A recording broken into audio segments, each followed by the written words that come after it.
Viewers, if I was to ask you a question, are you aware that what is happening in Afghanistan right now could be the greatest geostrategic challenge for our country in the future? I wouldn't be surprised if many of you were not aware. But anyone following what's happening around Kabul, anyone following the Taliban claiming that they've taken over 85% of the territory of Afghanistan already, and anyone who knows that it's a matter of months before they take over Kabul, will tell you that India has a lot at stake and a lot to be worried about. The Taliban is not a friendly force. I believe there is no good Taliban or bad Taliban. And yet the Taliban is a reality.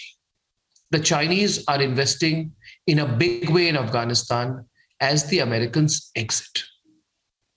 We are invested heavily with a government that is certain to be run over. Pakistan is working closely with China, and China is working closely with Russia. The Americans are out. Where does that leave us? Does the government have a strategy? We're not clear about that. Let's debate.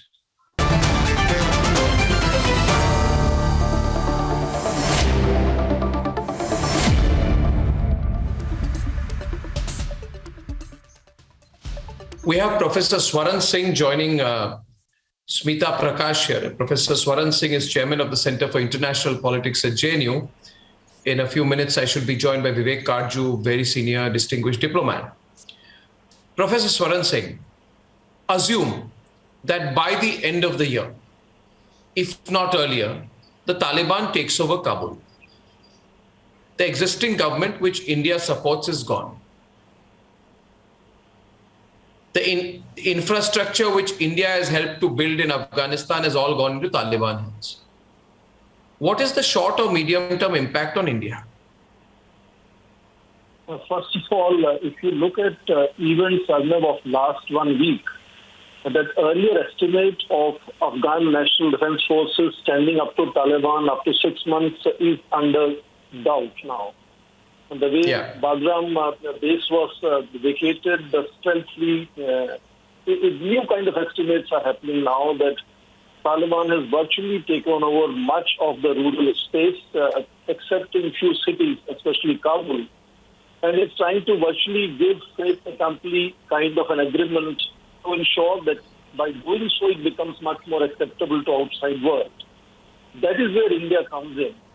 Just like it is currently engaging Tehran and Moscow, it is also obviously India has initiated dialogue, and Taliban, if you notice, has kept complete silence on reorganization of province of Jammu and Kashmir into union territories. So it has tried to also strike a balance to become relatively more acceptable to outside world, including India, which is a large neighbor. And that is where I think India can strike a certain understanding to ensure that its enormous kind of investments in Afghanistan, both in terms of infrastructure building, but more so also in terms of political goodwill and kind of contribution that India has made in overall understanding of India-Afghan relations with the Karzai and now Ghani government. So I think there is a certain kind of rapprochement from both sides clearly visible here. And to me, the doors are not completely closed in that sense, and India has made enough assessment of what is likely to unfold and has started negotiating very, very incrementally. You can go back to old Moscow conference few years earlier. Last year, for example, the intra-Afghan dialogue in Doha, where even foreign minister participated online. So India has kept tab of this rapid kind of meltdown. And we saw today the surrender speech of Joe Biden. India has taken note of it. And so also interesting it is that Taliban also understands significance of engaging India. So there is a possibility of India being able to protect and build some kind of relationship. I hope so. I hope so. My only concern there is that, Smita, the Chinese already know how to do business with this Taliban group much more effectively and for a longer time. The Chinese buy their way into it. For example, the Chinese have had an understanding with the Taliban that as long as you do not give any support across, the border to the Uyghur Muslims, they will continue to fund the Taliban and support it. The Chinese are not a very outward-looking army usually, and therefore they will buy their peace. The BRI, they have too much at stake out there. They'll buy their peace with the Afghans. How can we compete in outbuying the Taliban, and should we do that? Well,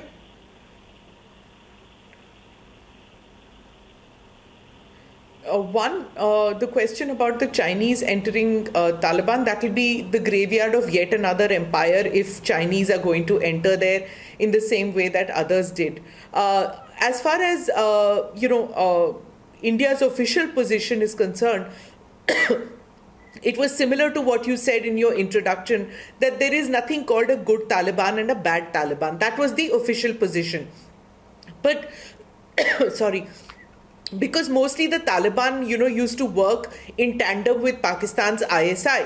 But India's been pragmatic of late, and there have been talks, which has been back-channel talks, as the expert just mentioned, because we live in this region. We cannot decide how the government should be in another country. Whoever Afghanistan chooses, and in fact, in that way, if you want to see, Afghanistan didn't choose it. The Taliban were very much there. The fact is that they have taken over. They are a stakeholder in Afghanistan now, with the army just melting away and the government on the verge of disappearing. If they take over the country, we have assets and interests out there.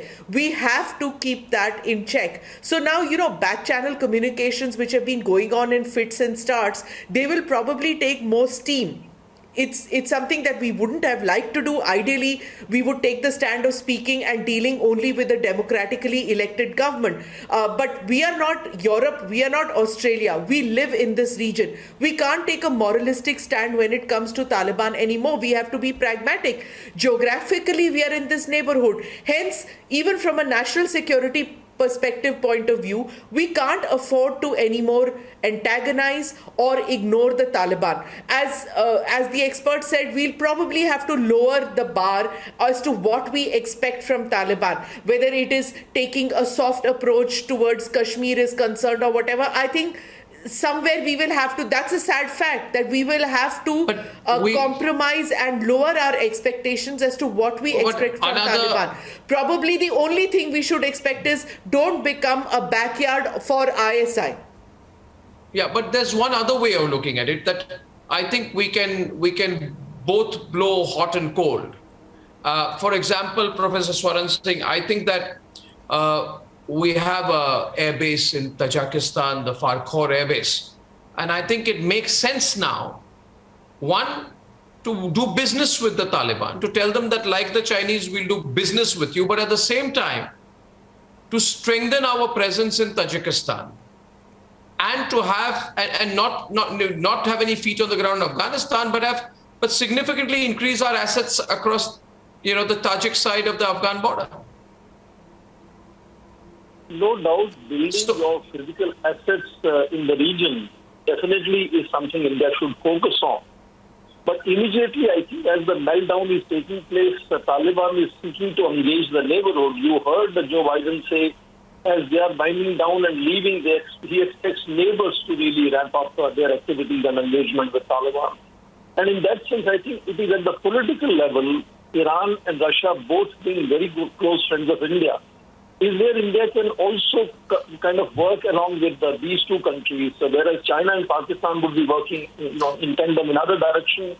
And that is where I think India should engage at this stage politically and make sure the dialogue which is going on in Tehran and dialogue which is going in Moscow, India is keeping not just tab on it, but also but are we talking to Moscow? Because are we talking to Moscow? What I'm hearing is that Moscow thinks we are too much in the American corner nowadays, and we are so much in the American corner that we have forgotten the fact that we could have used a very powerful Russia as a counterweight both against China as well as in the Afghan region. I think one could say that definitely, because not just India, but even some European allies, particularly Ghani government himself, had perhaps to some extent relied far more on United States than we now realize we should have in that sense. So I think there is an understanding that very quickly we need to sort of recalibrate our cards and engage with Moscow. Yeah. Moscow is an old friend of India. And India can really sort of keep that consultation on with them. I understand that our going closer to the United States now appears, at least in case of Afghanistan, that maybe we had some miscalculation of depending on the United States far too much. And that is a lesson not just for India, but all allies of the United States will be watching this as to how United States can suddenly ditch and look at post-World War II onwards. Wherever US Army has gone, it has created bigger mess. And these are the lessons that all countries need to learn. I think we have made, I agree with you there. And viewers, it is our view here at Republic. It's my personal view, certainly, that while we need to work with the Americans, I think of late we've got too dependent on them. The Americans will never stand with you 24/7. We have reduced our global options. We are not working closely enough with Russia. And the Americans are going to be in an inward-looking mode. Joe Biden is already an ineffective person globally. And we need to look out for ourselves. Rebuilding that relationship with Moscow could be a start. Let's think about it.